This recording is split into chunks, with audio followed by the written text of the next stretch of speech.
Hello, Bible readers. Psalm 34 has 22 verses. If you followed these posts on some of the Psalms leading up to today, you might know what that means before I tell you. It's an acrostic psalm where each verse starts with the next letter of the Hebrew alphabet. It's a form used by psalmists to offer an A to Z kind of lesson. Psalm 25 was an acrostic as well. There will be more. Verse 3 sounds almost like a song that we might, sing nowadays. Oh, magnify the Lord with me and let us all exalt his name together. The tune might not be great, but after that is this alphabetized list of great things God has done worthy of our praise. It sounds to me, as I read the words and I imagine how this might have been used originally, it kind of sounds like a Sunday school song.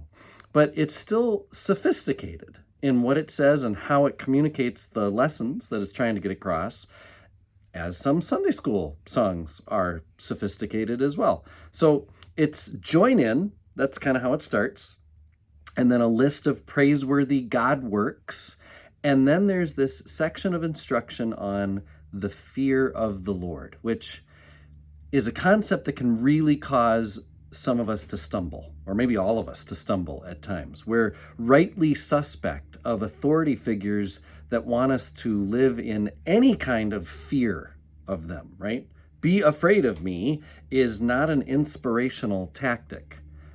But be afraid in English is so very different from calling on God followers to fear the Lord. My Brueggemann and Bellinger commentary says, fear here has to do with the being in awe of the divine, or revering, or respecting God. I have always equated fear of the Lord with a teacher from high school I had that I deeply respected. I was afraid, you could say, to let him down. But not because I thought he was going to hit me or reject me forever if I did let him down. That's not what fear of this teacher meant, nor is it what fear of the Lord is meant to mean.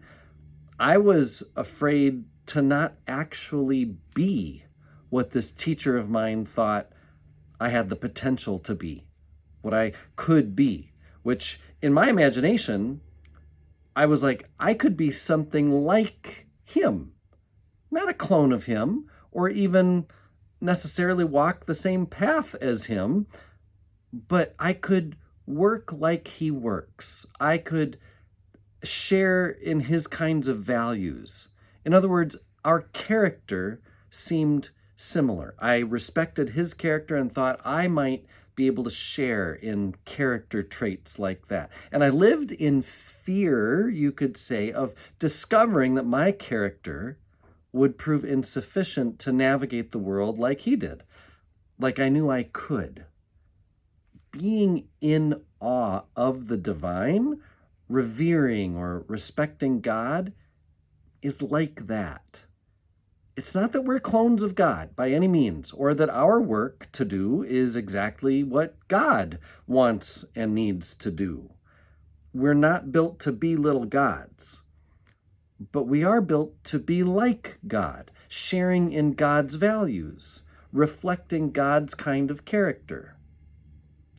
Healthy faith includes this fear that is not the same as being afraid, but it motivates similarly.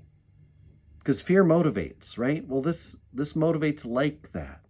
It shapes our behaviors like fear does.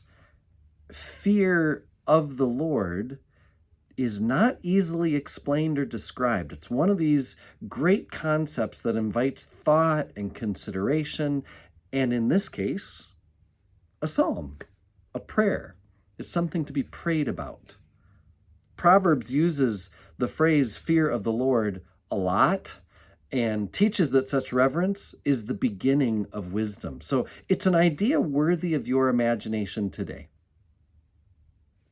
Another thing, did you notice the superscription on Psalm 34? of David when he feigned madness before Abimelech, so that he drove him out and he went away. That's a long one. It's referring to a story from 1 Samuel chapter 21, and it's one of those stories that every Israelite kid would have known when this psalm was written, and it's meant to give context then to what readers or singers of this psalm might think about as they learn, as they sing. Last thing, Brueggemann makes this point, that as much as joy motivates many people in our day, probably every day of any time, Psalm 34 affirms that joy is a gift from God, rather than something that is earned or achieved by us. That's a really big claim. The psalmist gives thanks for the gift of joy rather than a desire for more of the stuff of life, which I've heard lots of prayers like that, right? God, give me this. God, give me that. God, do this for me. God, do that for me. May I be able to experience joy in this way and that way and the other way.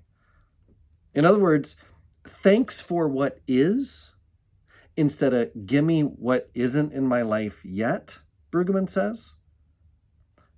Psalm 34 is a witness against a culture's commitment to consumerism and the acquisition of things. So read it again and see what notes come to mind as you read it through this lens, that we are called to affirm and thank God for a gift of joy rather than trying to go get and earn and achieve joy for ourselves. I am one with my God. My God is with us, all of us, at all times and in all places.